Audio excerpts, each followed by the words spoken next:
आज एक बार फिर से विदेशों में भारत की छवि को बड़ा धक्का लगा हुआ नजर आ रहा है। अमेरिका ने भारत के धार्मिक आजादी पर न केवल सवाल खड़े किए बल्कि भारत को उस लिस्ट में भी डालने की सिफारिश की गई जहां धार्मिक आजादी नहीं है। आज देश के प्रधानमंत्री नरेंद्र मोदी की छवि धूमिल होती हुई जरूर नजर आई। जिस तरह प्रधानमंत्री नरेंद्र मोदी का नाम विश्व में प्रख्यात किया गया था, उसी तरह आज बाहर विदेशों में उनका नाम पर एक धब्बा लग चुका है। जी हाँ, हम आपको बता रहे हैं अमेरिका में धार्मिक उन्माद फैलाने वालों की लिस्ट में भारत का भी नाम शामिल हो गया। लेकिन यह तमाम बातें बिकाऊ भांड मीडिया आपको नहीं बताएगी, जनता के सामने नहीं रखेगी और न ही इसका डीएनए टैग। अमेरिका के एक आयोग USCIRF के द्वारा भारत के अल्पसंख्यकों को धार्मिक आजादी के नए नए कानून बनाकर रोक लगाई जा रही है। United states commission on inter religion freedom ने भारत की धार्मिक आजादी के लिए विशेष चिंता का विषय वाली लिस्ट में रखने की सिफारिश की। रिपोर्ट में कहा गया, भारत को हिंदू राष्ट्र बनाने पर बल दिया जा रहा है, अल्पसंख्यकों के साथ में भेदभाव किया जा रहा है। USCIRF के अनुसार मुसलमानों के साथ में भेदभाव हो रहा है। इस रिपोर्ट के अनुसार भारत में अल्पसंख्यकों, दलितों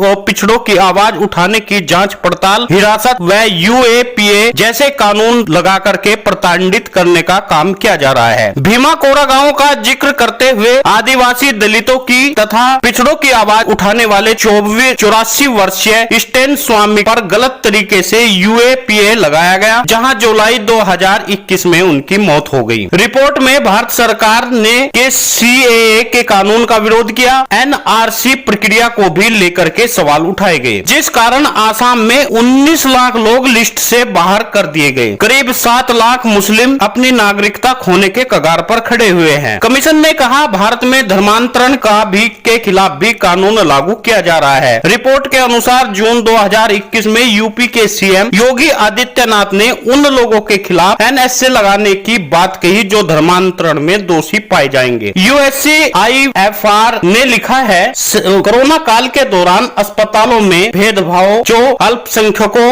दलितों को सहन करना पड़ा। आयोग ने 15 देशों की लिस्ट दी है जिसमें धार्मिक आजादी के लिए चिंताजनक स्थिति होने चाहिए, जिसमें भारत को अलावा चीन, नॉर्थ कोरिया, पाकिस्तान, रूस, अफगानिस्तान, सीरिया, वियतनाम के नाम भी शामिल है। आयोग ने यह सिफारिश तीसरी बार की अल्पसंख्यकों, दलितों को ही नहीं, हाल में पिछड़े वर्ग को भी एक पिछड़ेपन से गुजरना पड़ रहा है, एक भेदभाव से गुजरना पड़ रहा है। उत्तर प्रदेश में लगातार पिछड़े वर्ग का उत्पीड़न हो रहा है। गायत्री प्रजापति व उसके परिवार पर मुकदमों का पुलिंदा लादा जा चुका है। यही नहीं, ब्रजेश प्रजापति के घर पर बुलडोजर चलाने की धमकी दी जा रही है। स्वामी प्रसाद मौर्य व धर्म सिंह सैनी पर भी बुलडोजर चलाने की बात कही जा रही है। संविधान की कसम खाकर संविधान को बदनाम किया जा रहा है, संविधान का अपमान हो रहा है। पिछड़े वर्ग के लोग आशीष पाल, विजय प्रजापति का बिना जुर्म के सबूत के इनकाउंटर किया जाता है, फिर भी हम संविधान की दुहाई दे रहे हैं। यदि यही हाल रहा तो गायत्री प्रजापति व बुलडोजर के मामले में अमेरिका को हस्तक्षेप करना पड़ेगा, क्योंकि आवाम को पीड़ित होकर गुहार विश्व स्तर पर उठानी पड़ती। गायत्री प्रजापति को यदि इंसाफ नहीं मिला तो समाज के लोग अमेरिका, इंग्लैंड जैसे देशों से आग्रह कर सकते हैं ताकि इस मामले में हस्तक्षेप किया जा सके। वहीं पर अति पिछड़े वर्ग को मुख्य धारा से सरकार नहीं जोड़ पा रही है। मुख्यमंत्री योगी आदित्यनाथ अपनी जाति के लोगों को बड़े पदों पर बैठाते हुए जा रहे हैं, मगर केंद्र सरकार सब देखकर चुप है। देश की व्यवस्था, संविधान को ताक में रख दिया जाता है। आज अत्याचार किसी भी अति पिछड़े वर्ग पर होता है तो उसकी जांच रोक दी जाती है। फूलन देवी का हत्यारा खुलेआम घूम रहा है। मैनपुरी में 5 लोगों को जिंदा जलाने वाले लोग खुलेआम घूम रहे हैं। यदि इंसाफ नहीं मिलता तो विश्व की अदालत में यह मामला रखना होगा। गायत्री प्रजापति के साथ में आतंकवादी जैसा सलूक अब हम सहन नहीं कर सकते। अंत में आपसे एक अपील है, वीडियो को शेयर जरूर करिएगा। लाल रंग का बटन है उसे काला करिए। 4 से 5 जून तक प्रिंस चौक, देहरादून दिगंबर जैन धर्मशाला में अखिल भारतीय प्रजापति कुंभकार महासंघ का सम्मेलन होने जा रहा है, जिसमें DPN लाइव न्यूज की टीम भी उपस्थित रही। आपसे निवेदन है, आप अपने दर्शन देकर हमें कृतार्थ करें। यदि आपने चैनल को सब्सक्राइब कर लिया है तो आप अपनी गाड़ी पर, अपने घर के ऊपर, अपनी नेम के आगे DPN लाइव न्यूज सदस्य लिख सकते हैं। समाज के लोगों को न्याय दिलवाने के लिए अपने visiting card DPN live news का बनवाकर उसके आगे सदस्य लिखवाए और अधिकारी को देकर समाज की सेवा करें।